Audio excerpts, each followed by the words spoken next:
Herkese salam, kanalıma xoş gəlmisiniz.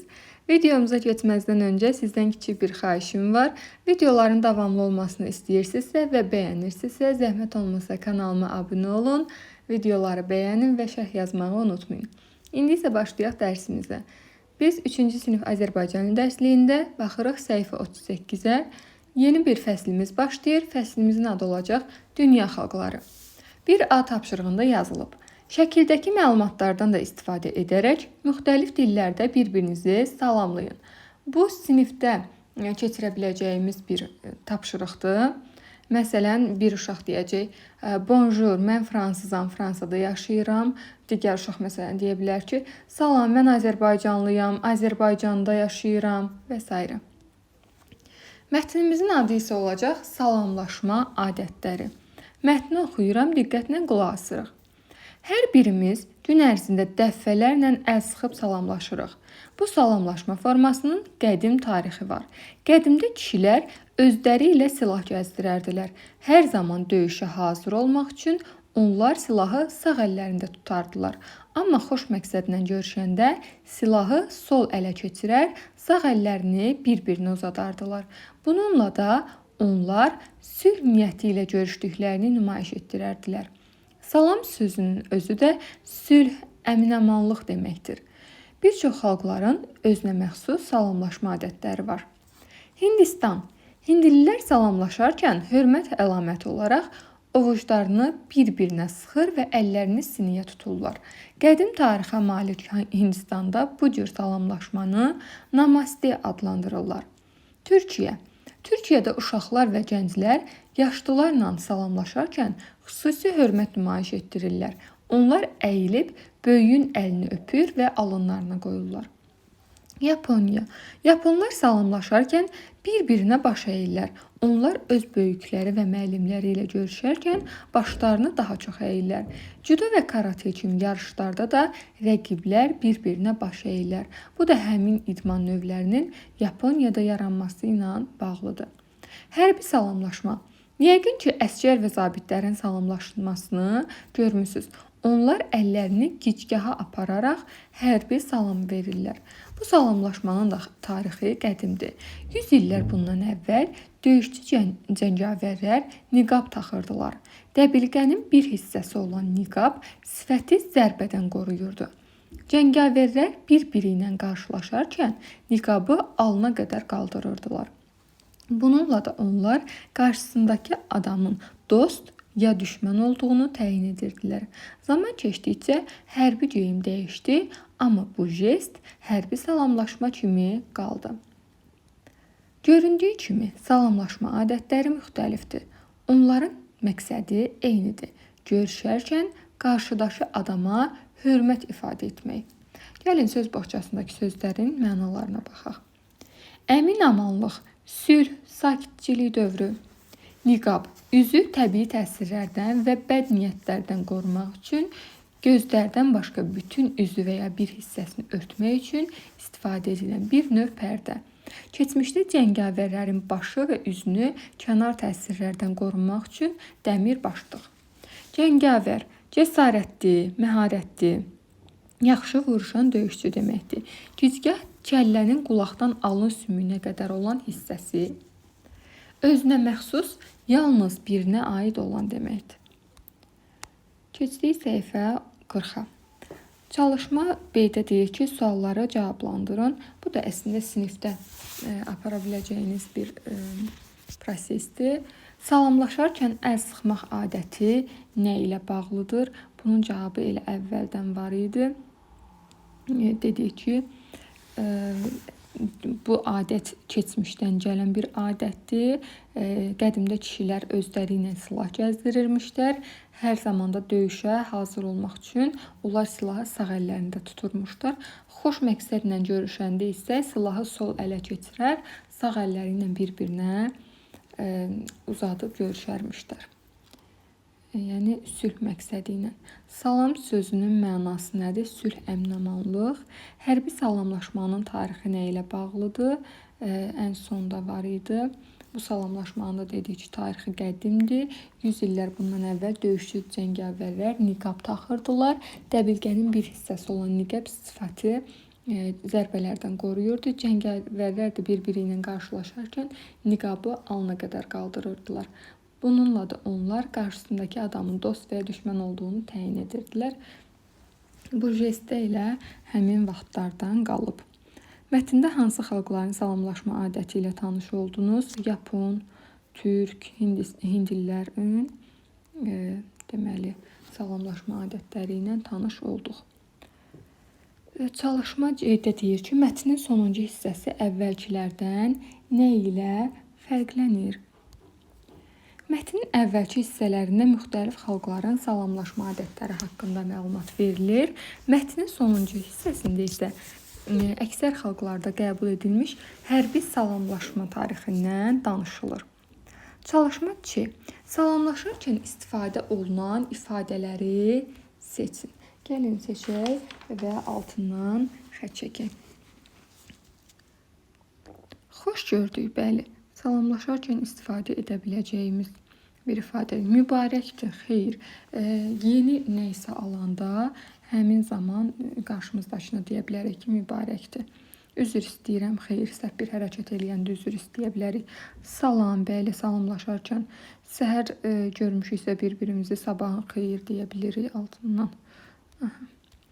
Daha sonra uğur olsun ifadəsini istifadə edə bilmərik. Daha çox sağollaşarkən və ya kimisə imtahana, önəmli bir görüşə yola salarkən uğur olsun ifadəsini istifadə edirik.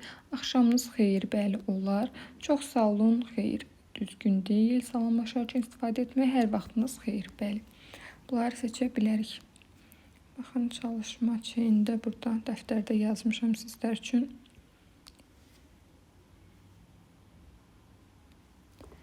Sonra keçirik 2A tapşırığına. Dostunuzla birlikdə salamlaşma forması düşünün və sinif yoldaşlarınıza təqdim edin. Bu tapşırığı müəlliminiz sizə böyük ehtimal bir dərs öncədən tapşıracaq və dostunuzla birlikdə həmin gün üçün bir salamlaşma forması düşünəcəksiniz. Daha sonra çalışma 1. Salamlaşma adətləri informativ mətindir, yoxsa bədii? Fikirlərinizi əsaslandırın. Biz dedik ki, mətnlərin iki növü olur. Bədii mətin və informativ mətin. İnformativ mətnlərdə daha çox məlumat xarakterli olur, daha çox məlumat alırıq. Bədii mətnlər isə məişət üslubunda olur. Burada da bizə daha çox məlumat verdiyi üçün mətnimiz olacaq informativ mətin. Məlumat vermək məqsədi ilə yazılıb. Mətndə dünya xalqlarının salamlaşma adətləri haqqında bizə məlumat verilir. Çalışma C-yə keçməzdən öncə bizə burada qayda verilib. İnformativ mətnin tərkib hissələri. İnformativ mətnlər də bədii mətnlər kimi giriş, əsas və sonluq hissələrdən ibarət olur. Sxemə uyğun olaraq salamlaşma adətləri mətninin tərkib hissələrini müəyyən edin. Deməli, informativ mətndə 3 yerə bölündü. Girişdə mövzu haqqında ümumi məlumat verilir. Əsas hissədə mövzuya uyğun məlumatlar verilir və faktlar verilir. Sonluqda isə məlumatlar ümumiləşdirilir və nəticə çıxarılır. Deməli, giriş hissə, baxın, olacaq. Buradakı hissə hər birimiz gün ərzində dəfələrlə əl sıxışıb salamlaşırıq. Buradan başlayır və əmin amanlıq deməkdir bu hissəyə qədər. Bu oldu giriş hissəmiz. Əsas hissə, baxın, olacaq bu hissə. Bura qədər. Və sonluq hissə isə olacaq. Göründüyü kimi salamlaşma adətləri müxtəlifdir. Bu hissədə olacaq sonluq hissə. Sonra C-də deyir ki, salamlaşma adətləri mətninin girişdən əsas hissəyə keçid edən cümləsini oxuyun. Baxın, o da olacaq bu cümlə. Bir çox xalqların özünə məxsus salamlaşma adətləri var. Bu cümlə bizim girişdən əsas hissəyə keçid etdiyimiz cümləmiz olacaq. Bu şəkildə. Dəftərdə də sizlər üçün göstərim. Çalışma B, C. Və keçdik səhifə 41-ə. Səhifə 41-də hər bölmənin sonunda olduğu kimi bizə dil qaydaları verilib. Deməli, 3A tapşırığında deyir ki, aşağıdakı sözləri cədvələ uyğun qruplaşdırın. Cədvəldə kim, nə və hara suallarından ibarət bir sxem qurulub. Biz bilirik ki, kim, nə, hara ad bildirən sözlərin, yəni ismin suallarıdır. Bunu aşağı siniflərdən başlayaraq artıq öyrənmişsiniz. Bakı hara sualına cavab verəcək. Judo nə sualına cavab verəcək. Qazax hara sualına cavab verir. Rəşid insan anlayışı bildirdiyi üçün kim sualına cavab verir. Yarış nə sualına cavab verir. İdmançı insan anlayışı bildirir kim deməli sualına cavab verir. Daha sonra gəlin elə mən sizə dəftərdə göstərim birbaşa. Baxın, Rəşid, idmançı, Aslan, Seymur, judo, yarış, final, raund, döyüş, bayraq, qələbə nə sualına cavab verdi. Hara sualına cavab verənlər Bakı, Qazax, Quba, otaq. Bu şəkildə. İndi bizi yönləndirir isim ad bildirən söz qaydasına. Bu tapşırıq. Ad bildirən sözlərə isim deyilir. İsim canlı və cansız varlıqların, eləcə də yerin, məkanın adını bildirir. Kim, nə, hara suallarına cavab verir. Məsələn, idmançı, kim, baba, kim, pişik, metal, nə, məktəb, Gəncə, hara. Çalışma 1. Aşağıdakı sxemi şərh edin. Gəlin bu şəkildə mən sizlər üçün şərh edeyim. İsim canlı və cansız varlıqların, yerin və məkanın adını bildirir. Cansız varlıqları bildirən sözlər nə sualına cavab olur? Məsələn, masa, ütü, dəmir.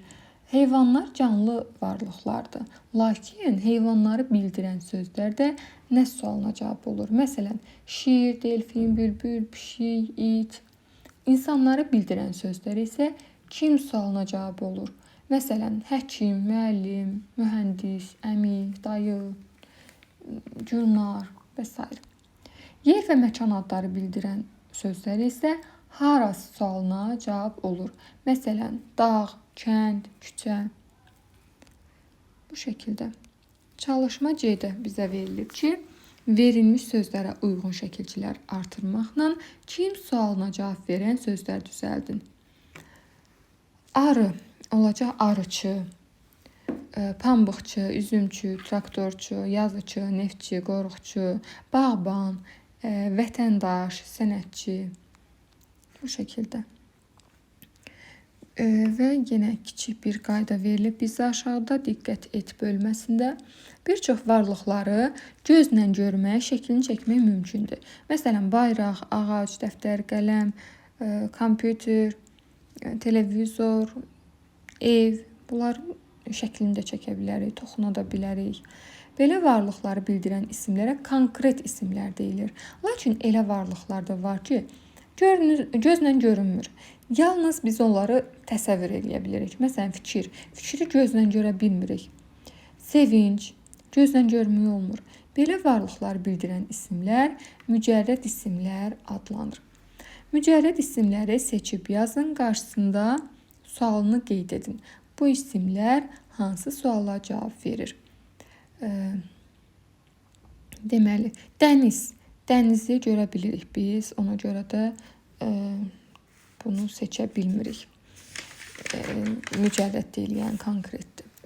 Daha sonra həyəcan. Həyəcanı görə bilmirik. Nə sualına cavab verir? Bu mücərrəd isimdir. Kitabxana. Kitabxananı görə bilirik, ayaq basa bilirik. Bunu saymırıq. Şair. Şair insan adı olduğu, insan peşəsi olduğu üçün, insana dair bir söz olduğu üçün şair görmək mümkündür.